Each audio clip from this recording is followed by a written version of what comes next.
Hey, it's Five Sauce here. We just were on the Zach Sang show, and we talked about our new single, Easier, Michael's Fringe, and Luke's boil he has on his foot.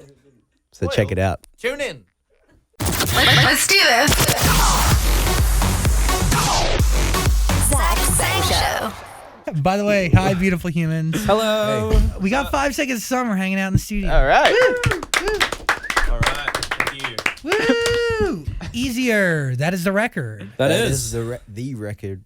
The. How are you, Not to be Callum? mistaken. Dude, I'm feeling good. Tom looks comfortable. He He's just had took- several naps. Yeah, he today. just took a little nap in the car on the way here. I've never sat on the couch before, so it feels good, you know? This is a new spot for you. I still haven't made my way to the couch. Yeah, Callum, last time you guys were here, everyone was upset that you didn't talk. All the fans were. Well, it's just a lot of people in the room, and I Yeah. was just like, everyone's got an opinion on something, so... Also, it threw us off having two other guys. It was like, A it was too many. lot of people in the room. Their song as His well. mic's not on. Can you put his mic on? Well, we left off, Luke. You were trying to talk about how it was the Five Sauce. Oh no, it was the Chainsmokers song. Yeah, I was interrupting Callum, which probably explains why he didn't talk much last interview, because I was just interrupting him. Mm-hmm. Yeah, I think. Yep, it was, yeah.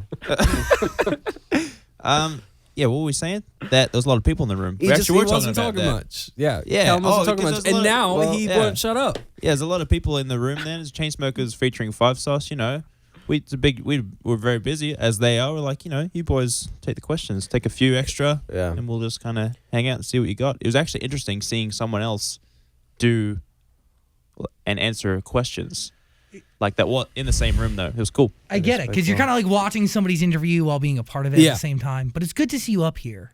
And Ashton, Thank you. Welcome. you do have the same spot every time, but you are the momager of the group. Also, no. You say no every time, but like I feel like the first time you were here, you said that. Also, you were gonna be the one who was gonna email me. Very momager like. I'm just Yeah, saying. it is. It is. He's got a point. You have the official email. I was going to check you out. I'm like, what are we talking about? What do you want to talk about? What matters on the show at the moment? Why are we coming in? Culture? What? Yeah, like what's trending? No. Well, what's trending with you? Oh, Doesn't matter what's trending with me. I'll talk about anything. but I really want to talk about Easier because I think it's a great record. We should talk about that. Thank you. I think it is really. Correct me if I'm wrong. A different type of record. Are there any live instruments on it? They're all live. So, Whoa. Yeah. But that's cool because I'm gonna. Yeah. I thought there weren't Totally. any. No, the blend is like really, really important. And that's something that I feel like we found on our whole record is like blending electronic, you know, like the main bass riff that goes through is like I was questioning if that was like a synth bass or if it's a live bass. And then when we like listened to it and you solo it and we listened how like how Lou and like Lou Bell, who was on the track, how he and Andrew kind of blended the synth bass between the real bass is it's like becomes this element of its own where it has like the energy of like live instruments, but also like kind of the like sound, I guess, just for lack of better words, of electronic instruments. And it's same for the drums as well, you know, like if you listen through the whole back half of the song is all pretty much live drums that have been boosted the whole song. And like, I mean, obviously there's like a pretty solid guitar part running through. So yeah. Is that important for you guys? Is that something that you need to maintain as you move forward? It's all about the actual record. You got to serve songs. Otherwise, if you just go and place a bunch of instrumentation over songs and it doesn't serve the actual sincerity of the lyric or kind of the style of production that you're going for, then you got to be careful of that. I think one of the best parts of our new record is Callum's playing a lot more analog synth, and that stuff's super old, mainly 80s stuff. And it's a lot of them you have to tune them and stuff. It's quite interesting. It's been a whole new thing to work with that type of instrumentation on our records, and especially Callum actually playing that stuff. How do you find your way there? Are you looking for something new and it brings you there? I think guitar music gets old quick. I mean, because you have, you know, only so many things you can do with a guitar. And I think eventually you look for other avenues in your music and look to inject a lot of different things. I mean, one thing on Youngblood, we actually started to introduce synthesizers on our last record. which we were loving, and we want to do more of that because it sounds bigger, and it's more interesting to us. And layering our records with that is it just makes the songs higher quality in our perspective. But Yeah, and I think Easier especially is, and like the way that you were surprised that there's live instruments on it. I think it's about kind of the illusion of it. Like on the surface, you're like, oh, okay, this is you might think and only hear these electronic sort of elements, but then when you actually delve into it is where you find all of the live elements. So like really getting into it, and once you'll be like, oh, like I didn't hear that before, and that's actually like a solid 1-bar drum fill, like of live kit. So it's all like little things of like the bigger picture is the song, and then within that lays the layers of the rest of it. What I find interesting about your question as well is what people's perception is that people that don't make music, what's their perception of what a live instrument is? And that's something as a musician you constantly have to work out and explain, because it's actually a broader question. It's like what public hear as live instrumentation because of the last 10 years, 20 years of music. Like what do they think that is without making music? I think it's what you think is in a band, right? A guitar, it's a drum set. That's like traditionally. That's like traditionally what people think. It's not any of like the pads. That You think about like bands like Tears for Fears or Nine Inch Nails. A lot of it, was electronic stuff, and that's kind of where we're taking a lot of influence from. Like all the key parts, like the synthesizers and the keys parts that you're hearing on Easier, and you will hear on the rest, and what you've heard on Youngblood and all of that are all in like the instruments from that era, and that's kind of what we take in. And the same way that Youngblood builds through from the verse, like one guitar vocal, and builds all the way through to the end with live drums, and the guitars get a little bit bigger. It's a similar process with a song like Easier. And Ashton's right, you have to serve the song, because we got caught in a kind of a trap when you're younger and I don't know, a bit angstier of just like throwing on live guitars and live drums from the whole song, start to finish. But that's not the way we want to do things anymore. But why? Is it because you want to challenge yourself? Is it because the way you see music going? I think you're constantly paying attention to the way music is going in general. I think we try to push the boundaries of what instrumentation we can get into our music. And it's also about letting go of what the minute you put boundaries on your instrumentation, there's only so many records you can make as a band. Yeah. So you need to free yourself from all those expectations and just let it be a blank canvas and work with inspiration, not expectation. At what point do you hit that wall of like, there's only so much we can do? Like if we're gonna like use your album as kind of like a gauge. Sorry, I think it was at a point where we were on the second album, and I think at the end of the second record, after we made it and we went on tour, when we came back into the studio to write more music for the last record or for the third one, I remember the first maybe like couple of writing sessions that we did and actually trying to write new music for another album. There were a couple times where we were like, oh, no, we shouldn't use that because it's a synth and we only want to play guitar. And I remember all of us kind of collectively thinking like, why are we bothering with having those expectations of not being able to put things on a song just because it's a specific type of instrument? When in reality, it doesn't matter what type of instrument you use because it's just about what it sounds like. It doesn't matter if it's like, oh, no, we shouldn't use that in a song because it's a synth and synths are lame. It's the stigma attached to it. And so it was like breaking out of that and becoming comfortable with just like whatever sounds good is like gonna be good. And I think we were in that box, and it was just breaking out of that box. Is it fear? I mean, there's real fears as to why you wouldn't want to break out of the box because you're looking at past success. There's like a formula, I guess, that is built, whether it's done on purpose or not. It just kind of forms over time. So you don't want to really. There is some sort of nerves like tapping out of that. But then after we had that discussion, like, because obviously that box that we're talking about was kind of in our heads the first two albums, and of course we're a rock band at heart, even though we're in a pop space. But then when we had a song, we always talk about we had a song like in an album like Youngblood, it's like, oh wow, this is actually all of the parts that we love, like all the synthesizers and all that stuff worked in a big pop space, and it was like kind of like a door was like smashed wide open, and it was like we can like do anything we want to do on this next album and kind of follow that similar trajectory. Yeah, I feel like it's almost. I mean, we always hit this with every album that we've ever done. It's almost the natural evolution of the individual artists within the band, and there needs to be, when you're creating a record, there needs to be a sense of naivety to it. You need to have an open mind towards it, and that's what I feel like everyone in this band has, and that's why I feel like this band will create longevity for itself. And as soon as we repeat the same record twice, I think that's when the band will Evaporate. And Crumble. yo, beautiful human, real quick. I didn't think I could actually cook, and then somebody introduced me to HelloFresh, and it did change everything for me. I actually use my kitchen for more than just pasta, cereal, and my Morningstar veggie patties. I'm being honest. HelloFresh makes conquering the kitchen a reality. A delicious reality with really easy recipes that are so freaking tasty. Cooking is enjoyable and easy with HelloFresh. Fresh, pre-measured ingredients and easy to follow 6-step pictured recipe cards are delivered right to your door. By the way, the recipe cards are so clear and easy, even I can follow them. Instructions and I do not get along, okay? You're about to spend less time meal planning and grocery shopping so you can get that time back to do more of what you love. All meals come together in 30 minutes max. They're calling for less than 2 pots and pans, and they require really minimal cleanup. Make deliciousness a part of your every week. They got 3 plans for you to choose from.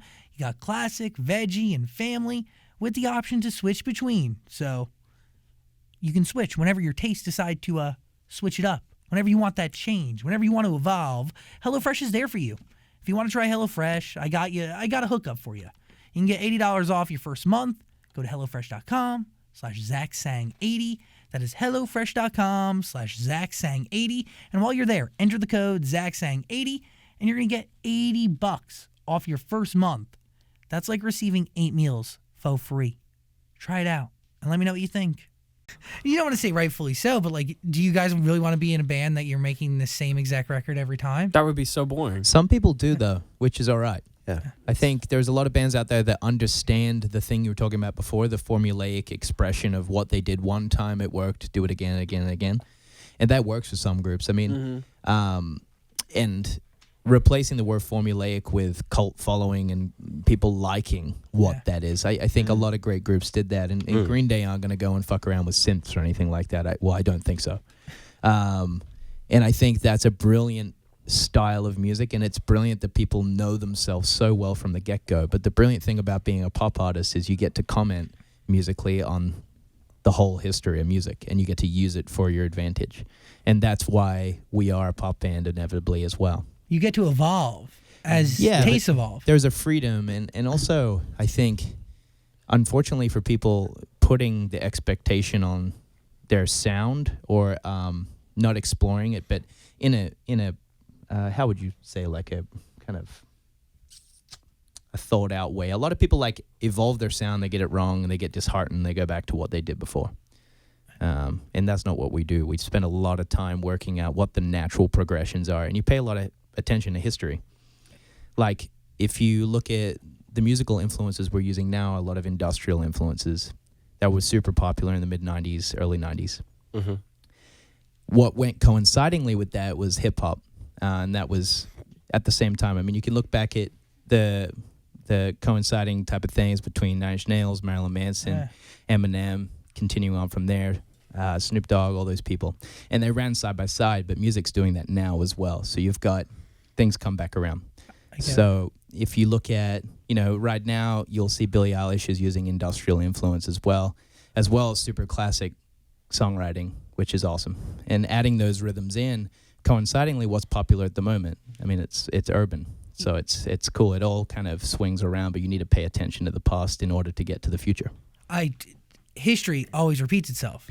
It does, but it comes in different shapes and forms. You just got to pay attention, and that's why with music, you really need to pay attention. In order to evolve it, you need to understand where it came from. But so, how do you take that and apply it to art that's organic and kind of just from within, right? Because it is a combination of strategy and also like it's art, right? So it Yeah. needs to be organic expression at the same time. That's why I have so much respect for huge pop artists that manage to release original music in ways that, okay, there's never going to be another hit like that. I mean, I really respect that because it is really hard to do at this point in time because, you know, they say we'll run out of original melodies by 2050 because all the note compositions and structures have been used. Yeah, Wow. there's only 12 notes. There's only so many you can use, and I think that's interesting, and people will take that how they take it. But coming up with original music that's, you know, inspired and true to their art form these days is even more difficult than ever, I think. And that's why there's two different sides to the art, right? It's obviously the production, but the storytelling at the same time. You Yeah. know? Maybe a little bit more flexibility. Yeah, we always are very meticulous with our lyrics as well, and I think especially on the album we've just we're making at the moment was, you know, pretty much there. We played it live as a band, and then we'd play live as a band. We'd set up, we'd make tracks, just us, and then we'd add kind of the storytelling, lyrical aspect, and the pop melodies on top. So it kind of becomes this thing that only sounds like us, if that makes sense. Oh, so your record process starts with you playing it as a band? It does now. Yeah, Yeah. It didn't used to. Well, how did it start before? We used to come in with, you know, an idea lyrically, melodically, or acoustic guitar Yeah. idea, Usually rhythm it'd idea. just be us playing the song on acoustic Yeah. guitar and then translating it. And then actually the last record was made from writing on top of tracks that we're working with. And that kind of works for us, but not really. The fastest way to make a record for us is to get to the root of how the band sound at that point. So instead of like spending months working out what our sound is, you just work it out straight away. You get in the room, you play as a band, and then that's the sound because you can't deny that. I mean, that's what we sound like. So you record those ideas, then you write on top of those. Yeah. Wow. But that's like putting a lot of trust in your musicianship because at the end of the day, that's what the band is. I think we rely a lot on tempos and rhythms we want to play live and that we feel like we've been missing because we've had the luck to have played as many shows as we've played, and it's like you're always like, what are we missing? And what have we seen at live shows that we loved? And what can we take from that? And how do we get it into our music? So, Do you enjoy this process better? What's that? Playing as a band? and then I writing think on top so. of it? Yeah. It's pretty 100%. cool to see it, like, you know, because obviously when you start a musical idea as a group, it's pretty bare bones, you know. You've just got like 4 or 5 different layers, and it's like you'll kind of come up with sections that are interesting, and you'll be like you can't complete sections without hearing a vocal and without coming up with lyrics. But it's been pretty awesome to see these songs that we've done on this new record go from being just us literally playing a couple of chords together to like hearing the full song with melody and lyrics and having written this story around it and be like, God, I remember when that just started with that guitar riff, you know. It's cool. It's like an interesting way to do it, like a flip on it. It's sick. It's fun. And back to live instruments, like yeah. very and much it's got, involved. Yeah, it's got like a different feeling to it as well because Yeah. you listen to it and you're like, oh, that actually feels like a live band. You know, it's cool. Do you feel like you all are mostly on the same page?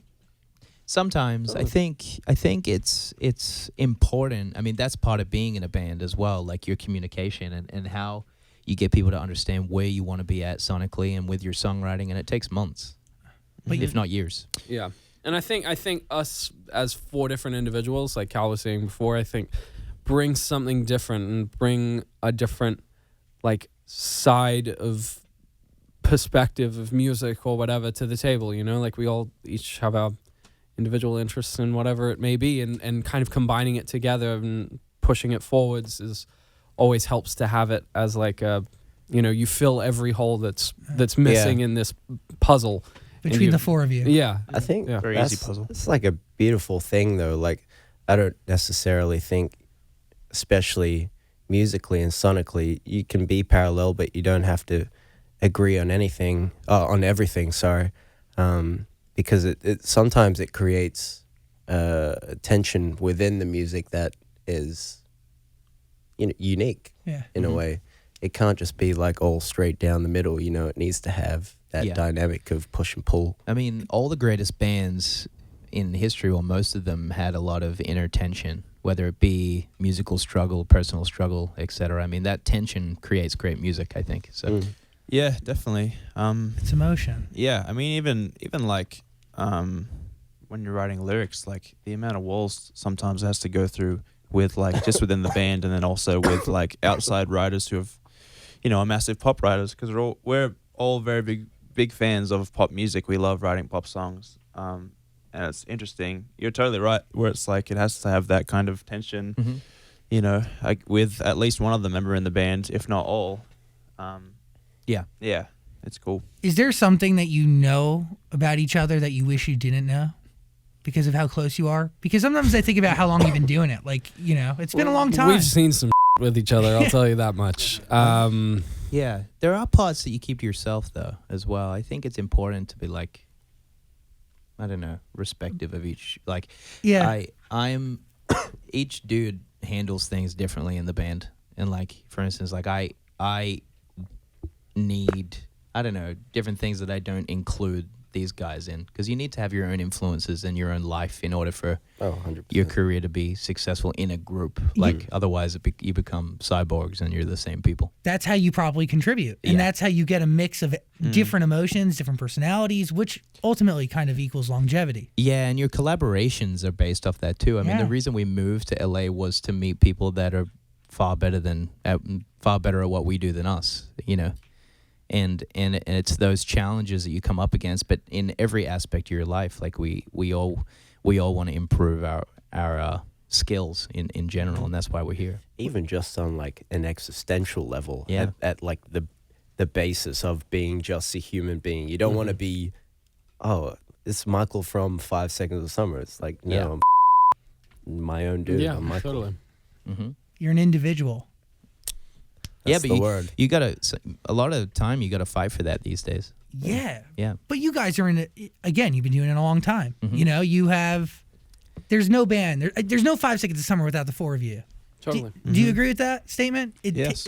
You need the four of you? Absolutely. It's like, No, I don't agree. I actually, no, I think Callum is. 100%. No. Disposable member. And it's been like that, it's been interesting because it's been like that since we first started this group, like 7.5 years ago. It was always like the four of us are what create this dynamic, and whatever it is works. but that's you why know? we're still together, because we realize Yeah. that like this is awesome, and that takes you a lot of up and downs in your creative life to understand that. Like, you're not gonna recreate this with anyone else. This is a great band to be in, and I feel like a lot of the times, sometimes I'll look around and in whatever situation we're in, I'm like, I feel so lucky to be actually in the group. It's awesome. I felt that on a deep level Yeah. because a team is a team no matter the sport or game or whatever you're doing, whatever you're playing, right? Yeah. Whether it's making music or it's doing a radio show. Yeah. And it's the truth. Like, the four of you came together and did this for a reason, and you really can't duplicate it because of, Yeah. I've worked with people like that, and you're forced to try to replace them, and it's virtually impossible. Yeah, nightmare. Yeah, because hard. it's like It just- you can't force chemistry. No. Maybe chemistry isn't the right word, but when like I can't even explain it, but when you see groups and you're like, there's something like electric about it. You know what I mean? Something that like is what it is, and without something it wouldn't make sense. Yeah. But it's the ups and downs that kind of make you realize what you got. And Yeah.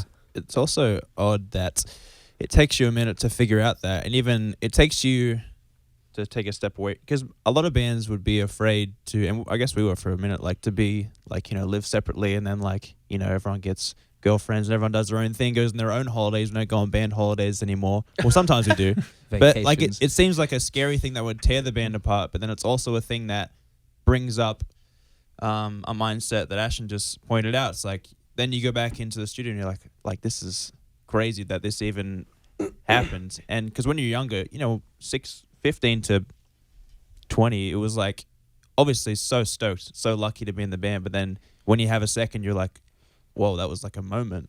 It's like, Yeah. it's odd. It's odd that it takes time for that to happen, not just like, this is great. But you living on your own, you get to experience new things. None of you have the same story. You do. There's a common thread between all of you, and some major moments are shared. But like, you Yeah. still get to live. I mean, we hang out all the time, but it's just like, not every waking moment.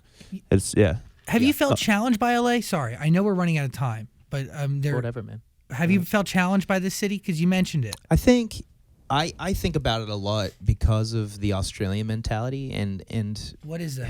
well, we come from a pretty hardened background. We're very working class. And I think that's a lot of the reason why we fought our way out of where we were from. And the only way out was being in a band. We didn't really want to we don't want to be tradesmen or anything. And that path is fine, but we were artistic musician types, and that was a rare thing where we're from. We're from like kind of farmland, you and I. Nothing, not much to do out there. And that was what grew our mentality to begin with. And that stuck by us, just that work hard and for ourselves and for our band and everybody around us, we just try and improve everyone's lives, and that's what it's been all about. It's a pretty basic moral code that stands with the band. That's the motivation. Some of it, yeah. And then, I don't know, it definitely changes. This, LA is interesting.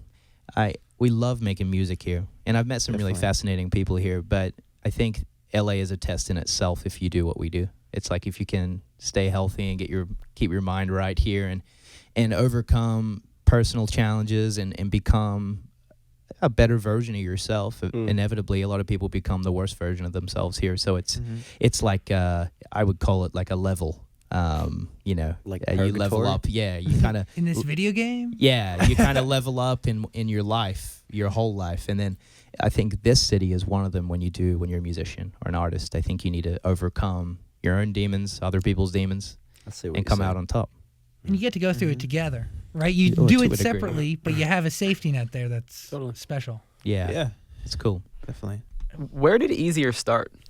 Easier was, we were obviously exploring this type of sound with Andrew Watt and Lou Bell on the last record.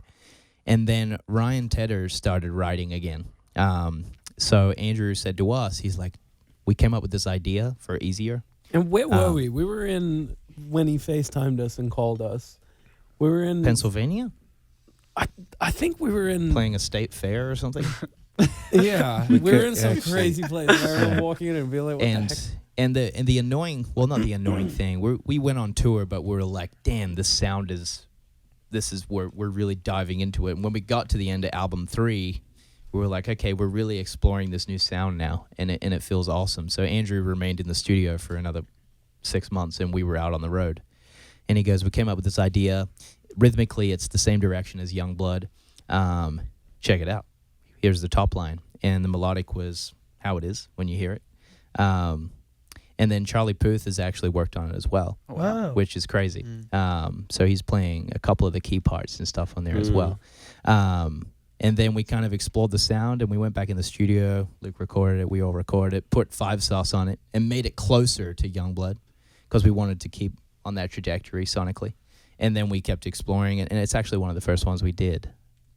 Yeah, it's probably the first song we had ready for this 4th record, you know, and it was like, as soon as we got that and we finished it up, we were like, this makes a lot of sense for us to go with this, because it's just like the way that it kind of transitions you between what we've been doing and kind of in this interesting new sound that we've started to delve into, is it's like a really good middle ground, and also it just sounds so good. With singles, you think in tempos, like what are you missing? What is music missing in general on Top 40 or, whatever space we're in? What is it missing? And we felt like this is a good approach towards how this sound could be at the moment. How would you, I don't want to ask like the most basic question. Yeah. How would you describe your sound? Yeah. But of the album that's coming, how is it different than everything that's come before? I guess because we're older, it's more flexible with what we can inject out of what we actually like. And that's one of the most important parts for me, generally. Being able to be in a band where you can explore what you love out of other musicians and artists. So I guess we're working a lot more with heavier rhythms, like industrial rhythms, mixed with different instrumentation in the group, and also exploring Luke's voice. Like Luke's voice has come such a long way since we started, and that opens up a whole new world of things. I mean, Mike's playing guitar totally different to how he used to, and we're just using different influences more flexibly because we understand the art of what we're doing. Yeah, it feels like if I had to use one word, I would use the word definitive. As it's like very like we knew and we know what sound we want to achieve from it, and we did it. You know, in that way. Yeah. I would have said fun. Good. Great to Fun. dance to in the summer. Yeah. Not as fun as those boots. Thanks, man. Dude, how do you find them? Do you thrift? Does somebody bring those to you? Do you thrift, I bro? thrift. You thrift, bro? Thrifty. I thrift. When you guys are trying out new sounds, do you consider what your fans would like, or do you guys just do it, you like, and then hope it works? I feel like You can have a balance. yeah, we obviously always keep our fans in mind. Maybe more after we've started something. I feel like you never want to just stop something and be like, oh, this won't work because our fans won't like it. I feel like we definitely had more confidence after the last album, being like, we love this, and this was awesome. We're so proud we can stand behind this. In our 20s, which is difficult to do when you were a teenage band. It's a difficult thing to even overcome. Yeah, we keep our fans in mind, lyrically, but it's a difficult question to answer. As an artist, you can't live like that, though. You can't worry all the time or be scared or have so much fear. I mean, it's just a waste of time, because that's why that dulls the brilliance of the position we've been lucky enough that the fans put us in. So it's like you honor that by exploring your ability, hopefully, and inevitably pleasing the people that like you. It starts with you because they like you for you. Hopefully. I think so. I really do. I think so too. They're brilliant. I mean, the thing I pay attention to is what they gravitate towards, the type of language they use, and the type of people they follow and idolize. That's actually more important than the way they interact with us personally. I like to see what they idolize and what matters to them. And then we've been quieter online these days because it's there's a lot of noise and a lot of words flying around, and I think it's important for us to understand and put our work and time and effort into things that are actually sustainable and that they can actually consume as fans, Which is an album. which is music. Yeah. And then everything that comes out, instead of like a flurry of kind of, I don't know how to not, like a flurry of just information that's endless, like important. This is what's happening. This looks awesome. This video's like fantastic. This photo's great. You know what I mean? It's like, instead of Creating things of substance. exactly, Yeah. Which has Nailed been it. important to us, because I think a lot of we don't like to get trapped in. We've done it before, and I think it was a mistake. But getting trapped in new music coming soon. I mean, it just The word soon. People hate the word soon. they do. And we discovered that, Yeah, I and they know we know that. I think But- we may have made everyone hate that word or Oh, something. it's Yeah. horrible. But because we were frustrated and we went through a situation where our music came so slow, it came out so slow because of transition periods and stuff. you know? Yeah. There's probably a ton of stuff, and that's Yeah. the hardest thing for an artist, right? The idea that you create a record and then you have to just sit on it, like it's you. So it's you in the present. So Yeah. Well, the thing that a lot of artists, and this is how the artist has evolved, I think artists these days are fantastic at tracing trend and where it's going to be in the next 6 months, year, even next month. I think that's what the ability, but back in the day, all the artists, the great ones like Bowie and stuff, they were pulling things out of the ether. Like, I think this feels good to me. This is fantastic. I'm going to put this into a song. And it used to come out and people were like, this is the craziest thing I've ever heard, but it's amazing. Now I think people are butting heads because artists are so good at tracing where things are going. And that's what's frustrating about slowly releasing music, because you miss the bus on things sometimes. and You're like, damn it, we came up with that a year ago. in a world where consumption rates are unlike it's ever been when it comes to music, Yeah. you can't afford to miss a bus.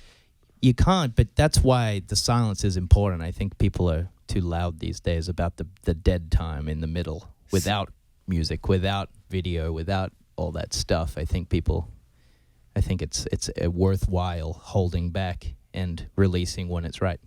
Nothing gets somebody's attention more than that. Yeah. Silence. It's good. Except if you're on radio. You know what? Actually, I believe that the rule is the same, right? So when you take a pause and you really want to make a point, Yeah. it's not about it's Yeah. about the conversation, the Yeah. pacing, and like if you take a little bit longer of a pause, if somebody's like half listening to you, they're gonna be like, "Oh, there's nothing on my radio right now," True. and that's when they turn it There you up. go. Yep. Or off. Yeah, that's it. Or they go to the next guy. Hopefully, they turn it up. Just like I question everything that I've done. Hey, goals for yourself. Have you set them? Just Nah, wondering. not really. Who are you laughing at? it's just I like the way you presented that question. Yeah, it's like a Yoda question. Goals for us. Have you said that? I can't do Yoda impression. I'd say Yeah. Yeah, what's yours? sure. Yeah, what do you I got? guess. I mean, I think we're always with each album cycle that we go into. We're always looking to break every Yep. thing that we did in the past and make it bigger and better than it was. And I know that Yeah. you're gonna be like, but Michael, individually, what goals have you set? I saw that look on your face, That's not the question. and I'm Michael. like, Yeah. I mean, you have to have individual goals, both professionally and personally. This is pretty consuming, my man. yeah. Every waking hour is like, am I going to be fit? Why am I going to be fit? I'm going to be fit for the band. Am I going to eat well? I'm going to eat well because I'm in the band. It's not like, yeah, but that's what it takes these days. I mean, you have to totally immerse yourself. Otherwise, people are, I don't know. That's the gift you've been given. So I've noticed in Ashton, he's yeah, I'm a little different too. he's taken particularly on this album. I feel like it's rubbed off on me as well. Unfortunately, maybe. Yeah. No. You've been doing this thing where you like Probably drives your girlfriend crazy. no. You've taken a step back from not taking a step back creatively or anything, but like in your mind you'll set aside like more time for yourself, which I think is cool. Mm-hmm. You'll be like, hey, I'm gonna leave at 10 p.m. Not You saying 11 I'm slacking p.m. off? no. I'm I don't know. I don't know how to I'm say it just without kidding, sounding just like kidding. you were slacking off because you're not. Yeah, because the last record was like we had a lot of work to do. Yes. And we do on this one as well, but we understand it a little more. Yeah. Last time it was kind of And it's honestly been nice to be stabbing in the dark. in the same place for this is the longest I think we've been in one place since we left. It feels like, maybe I'm wrong. Mm-hmm. Feels like that to me. Is this home? I would say so. Yeah. I got nowhere to sleep in Sydney, so This has to be home. this is it. It's the only bed you got. Yeah. Was it cool to say that? What? That this is home? Or was it a little like, It's odd, but it is cool. It is cool. I think Australia is always going to be, our home, but at the moment we live here, we have lives here, but I think we'll eventually end up in Australia for any Australians listening that are sad. Yeah, for Aussies, I mean, it's a huge thing to live in California. Like, we love it here. Mm. And then we come here for an extended period of time and we miss Australia. there's but such a massive Facebook group called Aussies in LA. Yep. It's the huge. There's a lot of Facebook us here. group. Yeah. Yeah, we're Ah. enjoying it, man. Massive. Yeah. Are you a part of it? No. No, No. unfortunately not. But I know of it. a bunch of people wearing jumpers, Yeah. talking about the aircon. Yeah. That's good. Yeah. Just Jumpers listening to and Kyle and everything. Jackie. There's a O. lot Yeah. of us in West Hollywood drinking vodka. There's a lot of us. Absolutely. I like how you say us. There's a lot of us drinking vodka. There is. You're one. I get it. You wanted to bring up the accents. Oh, because sometimes people talk about you guys losing your accent. Yeah. All right. Do you, do you hear yourself speaking It's differently? impossible to not. It's like we're here every day, and pretty much every person I know is American. And Yeah. stop giving us so much. Well, I actually spoke about this with Ryan Tedder, Yeah. and a lot of name drop from One Republic. He wrote apologize. A lot of young, particularly musical minds, their accents change quick when they're in their adolescence and younger stages of development. And I think that's what definitely happened to me. My accent's all over the place, but I actually enjoy.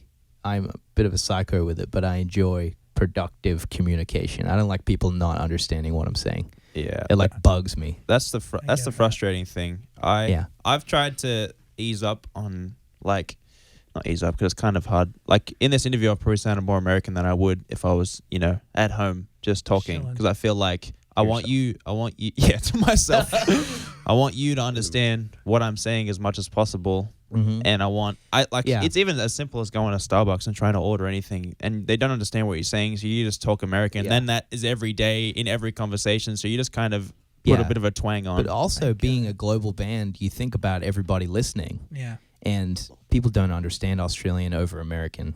They don't. No. They're like confused. Like if you're in Italy where it's a second language, or something like Or whatever. third language.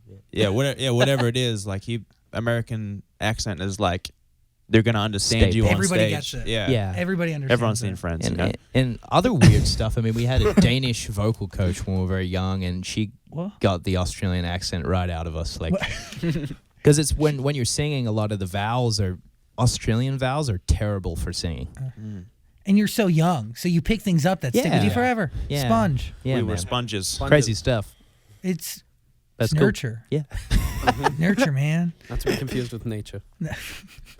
5 Seconds of Summer. Easier is the record, but you have an album coming. Yes. Mhm. We definitely do. Soon. Yes. Is there a date on this? Sorry. Is there a date? June 2nd. No. You have a date. There is a date. Yeah, that pretty we crazy. have, June but 2nd. No one else has a date. No, But we don't have a date yet. We're going to see how things go.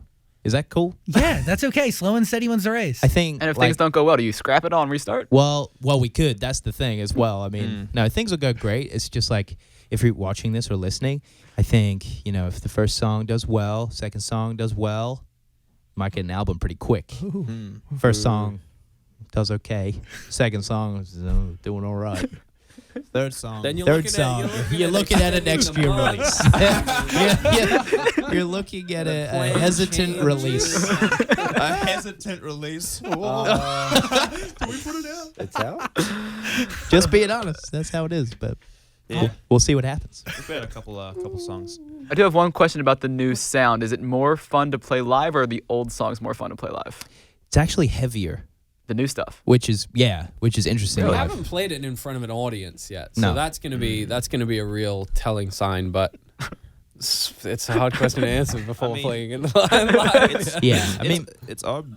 I mean, it's not In odd. the studio, it was fun. Yeah, I think playing like the new album live always feels like more comfortable. Like, I mean, even playing we're putting She Looks Perfect into a set right now, and we were thinking about changing it and making it different. And then we're like, no, people just want to feel whatever that moment in time was. So we're just going to leave it, but it's never going to feel as comfortable as, playing Youngblood or playing, whatever's going to be out on the fourth album. It's never going to feel as good as playing a new song, because that's like you're in that headspace. Yeah, it's fresh to you. You're still figuring it out the same way everybody else is. Yeah. Yeah. You're like on autopilot with the other ones. kind Yeah. of, yeah. I mean, you're not the same person as you were back then either. Yeah. I mean, Yeah. you are technically, but you've evolved. For you, it's like a moment in time, and then for everybody who's listening, you don't necessarily want to be transported consistently back to that moment in time, but the people who lose themselves or escape from their reality in it, like you said, they do. Yeah. Yeah, well, because we had a conversation about we'll just leave it how it is, because it's a moment in time, and if people feel good listening to it, then we won't. Won't mess with them. betray them. Yeah, Let them have what they wanted. give the Yeah. people what they want. I've been betrayed by Game of Thrones enough. I appreciate the four of you very much. Thanks, Zach. Thanks for putting up with Thanks, us. man. I really, Thanks, Zach. guys. I appreciate the energy deeply. 5 Seconds of Summer, everybody. All right. Easier. Totally deserves really to be good. here. Love. That was really good. I really hope you enjoyed that conversation. If you did, please subscribe and also check out our podcast. There's a link in the description, and also comment and like and do things. Other interviews are on the screen somewhere, so click them. Thanks for watching.